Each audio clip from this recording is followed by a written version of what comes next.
नमस्कार दोस्तों, कैसे कैसे हैं आप लोग। दोस्तों स्वागत है आपके अपने यूट्यूब चैनल करंट अफेयर जैसे दिवैया में सर।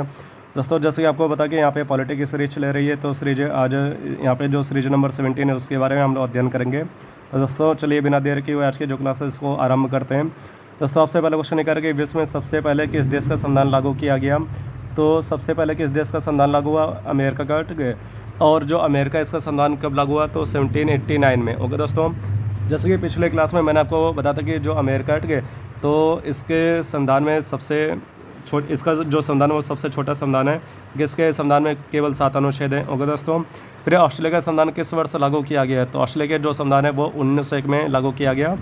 नेक्स्ट क्वेश्चन आगे बढ़ते हैं, जर्मनी का संविधान किस वर्ष लागू हुआ, तो जर्मनी का जो संविधान है वो 1933 में लागू किया गया। ओके दोस्तों, एक बात और कि जो जर्मनी का संविधान है इस सेट के जो आपातकालीन उपबंध है उसको लिया गया है। फिर आयरलैंड का संविधान किस वर्ष लागू किया गया, तो 1937 में।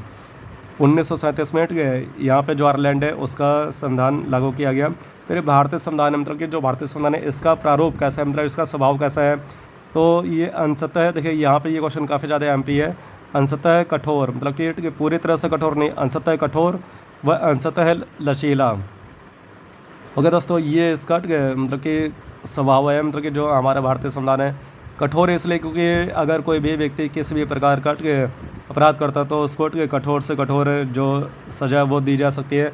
और लचीला इसलिए क्योंकि इसके जो भारतीय संविधान है आवश्यकता अनुसार किसी भी समय संसद के द्वारा संशोधन किया जा सकता है। तो इसका जो स्वभाव है, ठीक है, ये आपको याद रखना है, अंशतः कठोर और अंशतः लचीला। फिर भारतीय संविधान को आवश्यकता से अधिक कठोर संविधान किसने कहा, मतलब कि जो हमारा भारतीय संविधान है इसको कुछ ज़रूरत से ज़्यादा कठोर किसने बताया, ठीक है, तो ये ऐसा विचार किसका, तो उनका ठीक है नाम क्या है, तो सर आइवर जेनिक्स।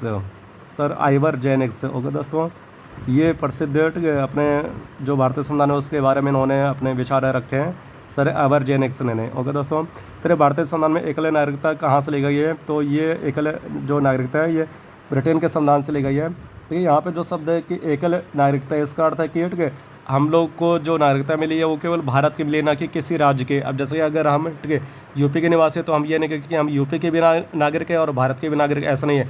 हम लोग जो ठीक है नागरिक है वो केवल भारत के नागरिक है, वी आर इंडियन। जैसे हम लोग ऑफलाइन फॉर्म भरते हैं तो उसमें ये पूछता है राष्ट्रीयता यानी नेशनलिटी, तो उसमें हम लोग लिखते हैं इंडियन। ठीक है, अब जैसे कि अगर यहाँ पे थोड़ा सा अगर हम लोग बात करें कि 2019 के पहले जम्मू कश्मीर एकमात्र ऐसा ठीक है राज्य था जहाँ पे दोहरी नागरिकता थी, लेकिन अभी वहाँ पे ठीक है इसको क्या बना दिया गया, यूटी बना दिया गया, आपको पता ही होगा। ठीक है, तो जम्मू कश्मीर में 2019 के पहले यहाँ पे दोहरी नागरिकता थी, एक जम्मू कश्मीर की एक दूसरे भारत की, लेकिन अब यहाँ पे जम्मू कश्मीर का विभाजन कर दिया गया है। ठीक है, और 2019 में ये आपको पता ही होगा, तो इसका यहाँ पे यूटी बन गया है।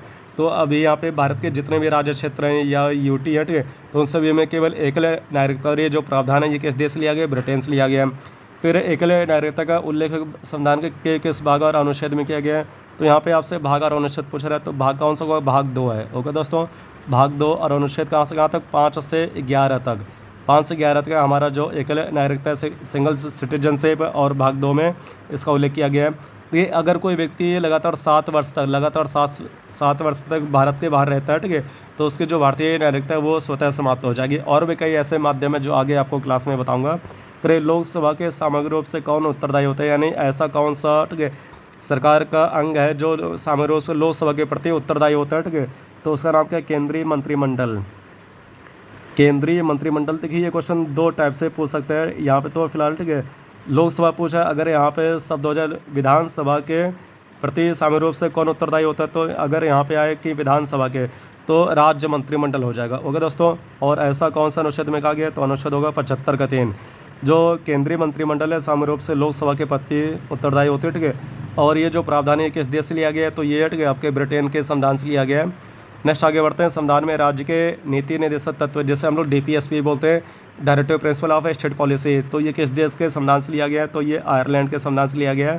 दोस्तों आपको ये बताना है कमेंट बॉक्स में, ठीक है, कि आयरलैंड के संविधान में कुल कितने अनुच्छेद हैं, ठीक है, ये आपको बताना है। नेक्स्ट आगे, संविधान में एकल नागरिकता का उल्लेख किस भाग और अनुच्छेद में किया गया है। दोस्तों आई थिंक ये क्वेश्चन रिपीट हो गया, ठीक है, तो इसमें चलिए कोई बात नहीं, ठीक है, तो यहाँ पे भाग 2 हो जाएगा, भाग 2, और अनुच्छेद कहाँ से कहाँ तक आपका अनुच्छेद हो जाएगा 5 से 11 तक। ओके दोस्तों, फिर संविधान में मूल अधिकार किस देश के संविधान से लिए गए, मूल अधिकार या मौलिक अधिकार बातें की हैं, ठीक है। तो ये मूल अधिकार किस देश से लिए गए हैं? ये अमेरिका से लिए गए हैं। ओके दोस्तों, अमेरिका से। नेक्स्ट आगे बढ़ते हैं दूसरे क्वेश्चन की ओर।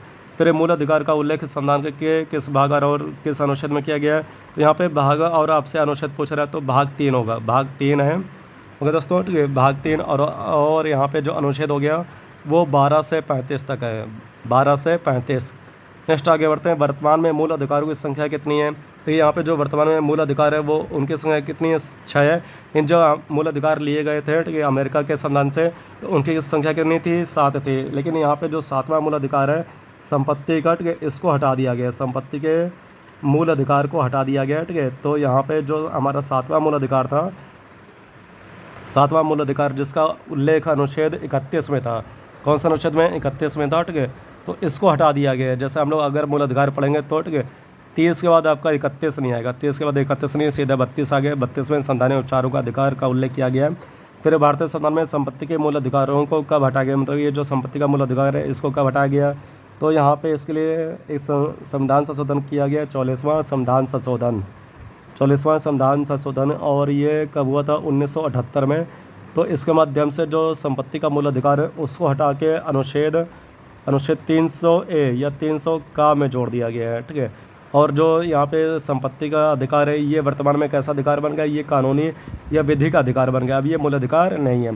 फिर भारतीय संविधान में मूल कर्तव्य किस देश के संविधान से लिए गए हैं?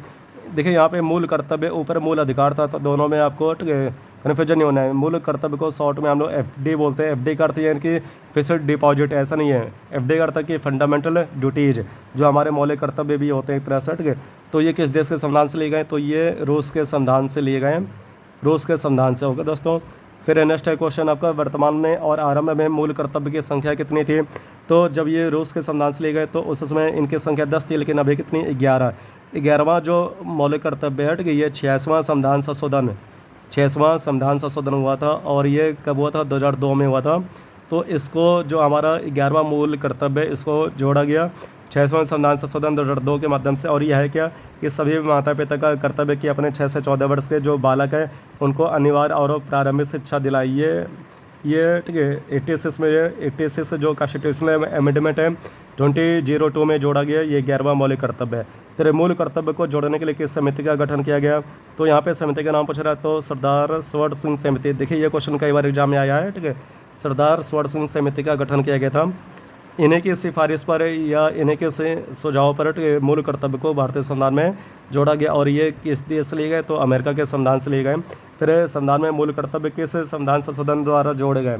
तो यहाँ पे एक संविधान संशोधन है आपका 42वां संविधान संशोधन, जिससे हम लोग दूसरे शब्दों में लघु संविधान भी कहते हैं। ये एग्जाम क्वेश्चन आता है कि ऐसा कौन सा संविधान संशोधन है जिससे हम लोग लघु संविधान में कहते हैं? तो 42वां संविधान संशोधन। और ये कब हुआ था? 1976 में, ठीक है। तो इसके माध्यम से यहाँ पे जो हमारे मूल कर्तव्य हैं 11, अभी तो फिलहाल 11 हो गए, लेकिन जब जोड़े गए तो 10 थे, ठीक है। तो इसको जोड़ा गया। तो दोस्तों आज के लिए इतना करते हैं, बाकी हम लोग नेक्स्ट क्लास में मिलेंगे। आई होप आपको वीडियो अच्छी लगी होगी। ये सभी जितने भी कंटेंट है पॉलिटिक के, ये सभी निश्चित किसी न किसी एग्जाम में आते रहते हैं, ठीक है। आप इसको अच्छे से पढ़ेगा। कोई भी डाउट अगर कोई एक्स्ट्रा अगर आपका कोई क्वेश्चन है पॉलिटिक का या किसी भी GS के किसी भी कंटेंट का, तो आप हमसे ठीक है पूछ सकते हैं। ओके दोस्तों, जय हिंद।